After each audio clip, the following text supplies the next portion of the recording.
This is our moment to invest in change. A global crisis has helped to get us here, but we are not going to waste it. CDFIs are powerful agents of change, and we are ready. So many partners are joining us to meet this moment. Familiar names, new names, unexpected names. We are thrilled about our newest investor in OFN's Finance Justice Fund, Nextdoor. 2 years ago, OFN launched the Finance Justice Fund to raise $1 billion in corporate and philanthropic capital for communities least served by mainstream finance.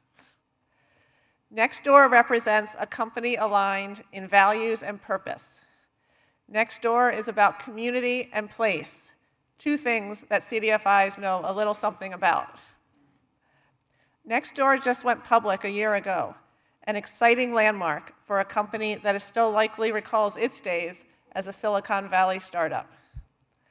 Nextdoor is exactly the type of company that we believe should be investing in CDFIs.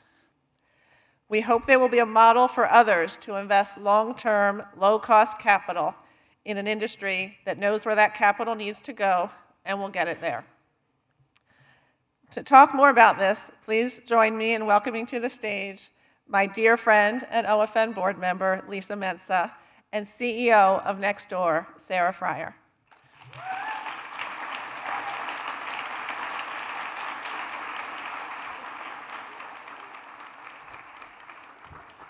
Wow. Hello, OFN. This is great. Wow. Oh, amazing. It's great. I am so happy to be back. And Sarah Friar, thank you so much for joining us today. No, thank you. This is great. So Sarah and I met on Zoom, as Yes. so much has happened. And we discovered a lot of similarities between us. And Sarah, I'm hoping you'll allow me to share some anecdotes. I often like to hear where people grew up. And for me, it's Oregon, as you all know now. But Sarah, tell us, where did you hail from? So I grew up in Northern Ireland.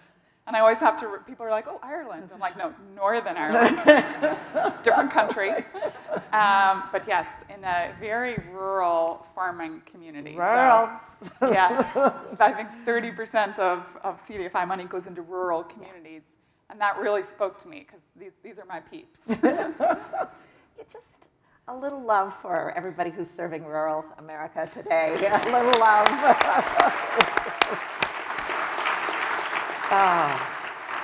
What took you out of that community? Education, frankly. So quick background, my mom was the local midwife. We still walk around our village and people will say, you delivered me.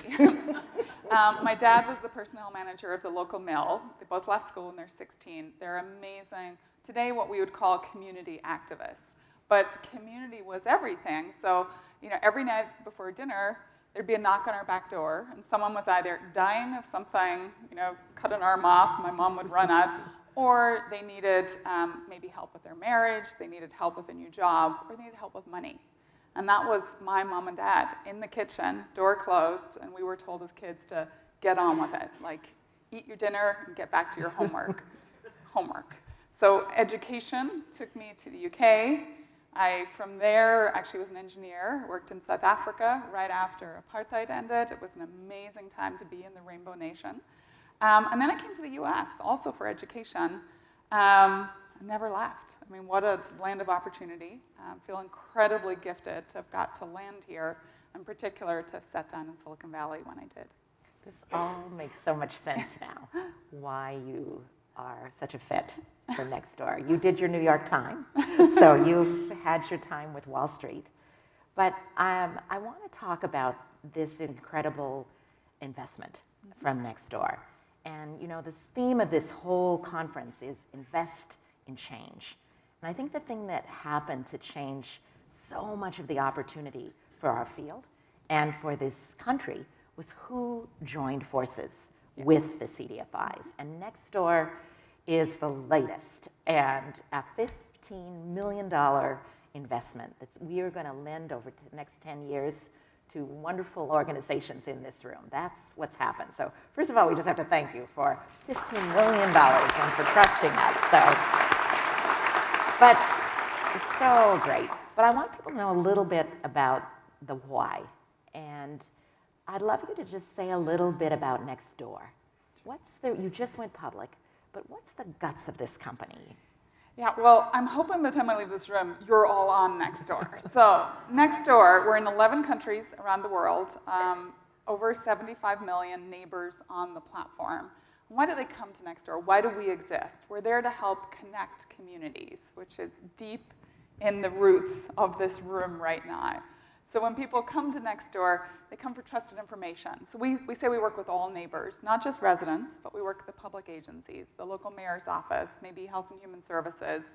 A few weeks ago, as Hurricane Ian was coming through Florida, moving up the coast, we're there making sure information's getting out. Do you need to evacuate? If you're locking down, how do you lock down? Are you checking on your neighbors? They come to give and get help. Like, what's beautiful is actually, in a moment like that, I always say it's actually not the public agencies that come to save you. It's literally your neighbors. Like, good luck, friend. You know, during COVID, friends and family, they're in Northern Ireland. They are not showing up to help me. Or more importantly, my now getting a little older parents, I needed my neighbors to go check on them. So the give and get help piece. And then finally, we really talk about getting offline into the real world. So online to offline connection. A lot of social media is about keeping you behind this pane of glass, endlessly scrolling. I know you're all doing it right now. I hope you're talking about Lisa and I. But we're trying to say, okay, let's make that first link of social capital, do something for someone else. And then maybe when you bump into them at the local school, the local coffee shop, you now have something to talk about. Not just like, do they vote like me? Do they look like me? But instead, we have this something else in common, and this is the power of local, the power of proximity. Why we cared so much about OFN, one of our number one core value as a company is invest in community. It's like we wrote it for this exact moment. And I really hate corporate statements that are kind of the talk, everybody gets up, pat themselves in the back. I'm like, bring the walk, people. Where are the doers? Yeah. You are all doers. That's why you're in this room. And so the doer in me said, okay, what can we do? And we were super blessed to be connected to folks like Ned Siegel at Twitter, Ruth Porat at Google, these companies that took a first step with the Justice Fund. We're small. Like, you thanked us for our 15 million, and I'm sitting here thinking, how do we do more? So we have to grow. We have to create cash flow. We will do more. And then, frankly, I think about my team. You're going to meet one of them in a moment on the panel, because the great thing about purpose-driven companies is people step up. They're not just bright and awesome, but they live that purpose. They'll run through a wall for you. And we're young to be doing what we're doing, but I think this is the message of the Justice Fund is you don't have to be Google with literally, you cut a hole in the floor and money starts popping up.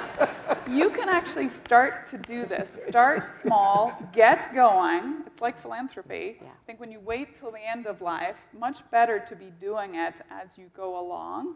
And that's the message I'd love to carry today, is that yes, those big companies show up too, but I think you can do it across this whole range and size of companies because your work is so important, and no one is getting to a community level the way you all are. You are making, I'm sorry you had to pay somebody on Madison Avenue for your slogan. We had it for you, we would have shared it. But you've really said the power of what's in this room. This room wants to do those small business loans. This room wants to do the facilities loans. We want to change housing in all across America. What is it that sparked you that would help us talk to your colleagues? We love our Google, Twitter, the people that took a brave first step. But what's it about the kind of lending we do that you think will help us make our case to future investors? I mean, so first and foremost, someone close to me once said, prior to Nextdoor, I was at Square, and I helped found Square Capital. And I was very proud of how much we had lent. And his response was, never be proud of how much money you've given away. Be proud of how much you've gotten back. Love it. Okay, good learning. And in the getting back, it's about diligence, right? It's about knowing your customer. And I think this gap emerges from organizations that are trying to do the right thing by communities in terms of investing in them, but they're so far away from that community, right? They're not my mom and dad in the kitchen knowing that person and knowing, frankly, are they good for the money, because they actually know the whole situation. And what I love about what OFN does down to CDFIs, down into communities, is you are actually bringing the grassroots diligence back up. You know these communities, you absolutely know the businesses and the business models. And it's not, lending to me is not just about money. It's usually the first hurdle, right? We know that if I look at some of your stats, right, 60% of your money goes out into communities of color, historically underrepresented massively.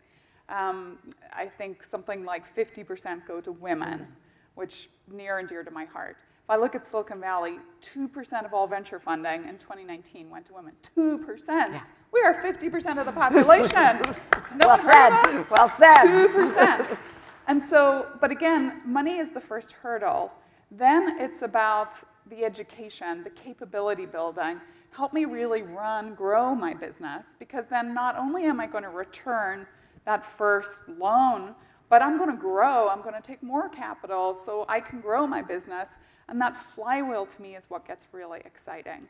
And so to me, it's just a very wise business step. If I want to be part of helping communities grow, which when local businesses thrive, communities thrive, so I do, how am I going to get down into that network to know who we should be sponsoring and lifting up? And then when you create that flywheel, we need this right now in our economy, right? We've gone through the shock of COVID. We're heading into times that look relatively bleak, and frankly, the US is probably the strongest economy in the world right now. We need to make sure that at that grassroots level, the capital is flowing so that business come out the other side stronger.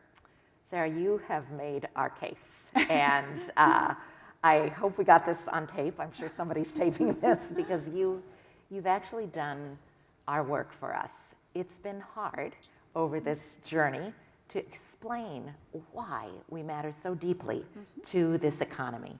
And it's wonderful to have leaders like you understand us, and not only to understand us, but to come with your funds and partner with us for the journey.